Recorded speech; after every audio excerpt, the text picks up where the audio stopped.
In today's world, there's this relentless demand for rapid upskilling, constant change. Absolutely. And traditional leadership development, it often struggles to keep pace, doesn't it? It really does.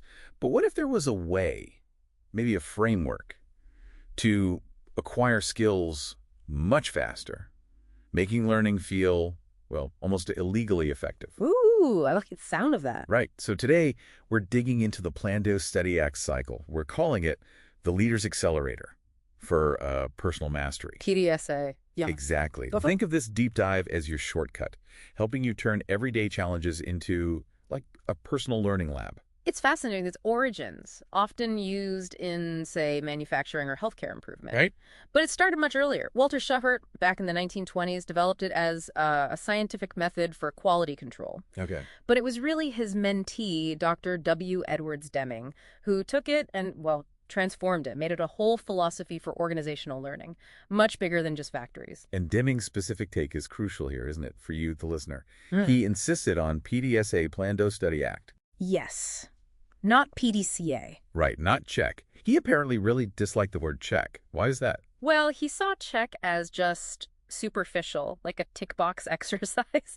Did we do the thing we planned? Yes or no? Okay, so it limits the learning. A simple pass-fail. Exactly. It doesn't really invite you to understand why something happened, and that's where study comes in. Ah, the S. The S is the absolute linchpin for deep learning. It forces you to ask, why did this outcome occur? And critically, what did we learn by comparing what actually happened to what we predicted would happen? Prediction. Okay, that's key. It's vital because studying generates new knowledge. It's not just verifying compliance like checking. It fundamentally shifts how you approach getting better. So let's break down these 4 phases, but specifically for you, for your personal skill development. Good idea. Before you even start a cycle, Deming suggested asking 3 questions, right? Kind of foundational. Yes, the 3 fundamental questions, they really set the stage. What are they again? First, what are we trying to accomplish? Get really clear on the goal. Second, how will we know that a change is actually an improvement? So measurement. Okay. And third, what changes can we make that will result in the improvement? Basically, what are our ideas for getting there? Got it. They force clarity up front. So then you move to plan. This is where you design your learning experiment. Right. Set a clear goal, form a testable hypothesis, that prediction, again, about a specific behavior, and design a small test. Keep it manageable. Do go. Execute the plan. Try the new behavior, but also, crucially, document what happens. Observe carefully. Meticulously, even. The details matter for the next phase. Which is study. You said this is where the magic happens, analyzing the data, comparing it to your prediction. And really reflecting what went right, what went wrong, and why. You're dissecting your own assumptions here. Okay. And finally, ACT.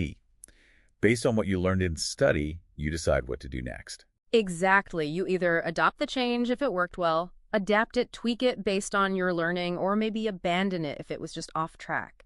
The point is to learn and cycle upwards. What's iterative? Constantly iterative, that upward spiral towards mastery. Now, a key thing here is taking this from, say, a factory process to inside your own head, right? How do you do that? Yeah, that's the leap. You shift the unit of analysis. Instead of a production line, it's a specific observable competency, or even a micro behavior. So not just, I want better communication. That's too vague. Way too vague. You break it down maybe into active listening skills or asking powerful, open-ended questions, something you can actually observe and test. Right. And you mentioned prediction being critical. A cycle without one isn't really an experiment. No, it's just trying stuff. Which is fine, but it's not rigorous learning. The prediction turns vague practice like, oh, I'll try to ask more questions next time, into something scientific. Like a real hypothesis. Precisely. I predict that if I consciously use, say, the duo coaching model in my next one-on-one, my direct report will identify at least 2 potential solutions themselves. See? Testable. Measurable. That really clarifies it. And this connects neatly with deliberate practice, doesn't it? It absolutely does. Think of PDSA as the how, the structured scientific method for improvement. Deliberate practice is the what, the focused, effortful practice, often pushing just beyond your comfort zone. So they work together. Perfectly. Plan sets those specific stretch goals inherent in deliberate practice. Duo is the focused practice session. Study provides that immediate, rich feedback and deep reflection. And ACT is all about iteration and refining your approach. And the acceleration comes not just from fixing a mistake, but fixing your thinking about the mistake. That's the core insight. You're correcting a flawed theory in your head. My theory that just stating the facts would motivate my team was wrong. That's much more powerful than just tweaking one sentence. You're updating your mental model. Okay, let's make this concrete. A leadership skill example. How about effective delegation?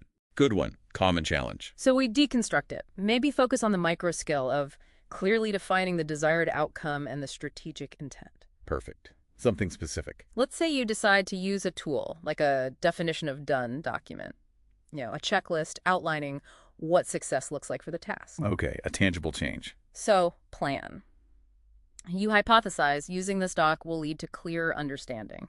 You predict your team member will grasp both the task and its strategic importance. Got it. DO. You use the document in your next delegation meeting. You observe their reaction, their questions. Okay. Study. You compare the outcome to your prediction. Maybe you find, the document clarified the scope really well, but they still seemed unsure about the why, the deeper strategic purpose.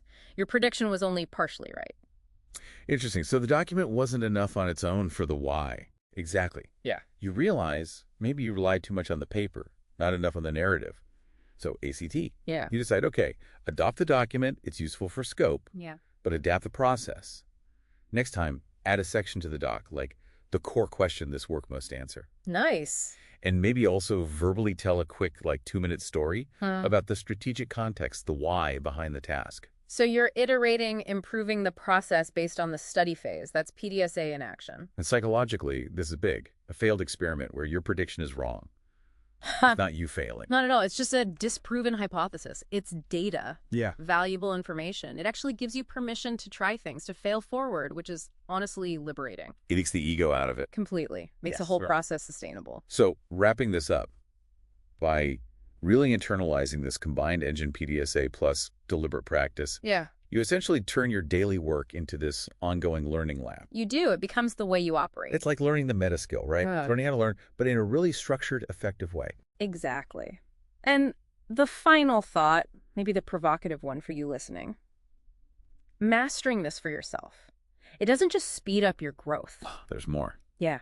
It inherently builds the very skills, the empathy from understanding struggle, the discipline of the process, the resilience from treating failure as data that you need to lead organizational change, to build a real learning culture for your team. So by fixing yourself, you learn how to help the whole system learn. You become a kind of perpetual learning machine. And you model how others can do it too. That's the deeper potential here.